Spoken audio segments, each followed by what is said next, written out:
માંડવી તાલુકાના ગોધરા ગામે આજે વહેલી સવારે દલિત નર્સની કરપીણ હત્યા થઈ છે. તેમાં પોલીસે ગણતરીના કલાકમાં આરોપીને પકડી પાડ્યો હતો.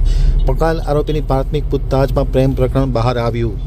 હવે જોઈએ માંડવી આમતક ન્યૂઝ બ્યુરોનો વિસ્તૃત અહેવાલ. માંડવીના ગોધરા ગામે આજે વહેલી સવારે 6:30 કલાકે 21 વર્ષીય દલિત યુવતી કે જે નર્સમાં ફરજ બજાવે છે તેમની કરપીણ હત્યા કરવામાં આવી હતી. હત્યા બાદ પોલીસે સઘન તપાસ શરૂ કરી હતી. ગોધરા ગામે થયેલ હત્યા પ્રકરણનો માત્ર ગણતરીના કલાકમાં પોલીસે ભેદ ઉકેલી દીધો છે. માંડવી પોલીસે ભેદ ઉકેલી અને આરોપીની ધરપકડ કરી છે.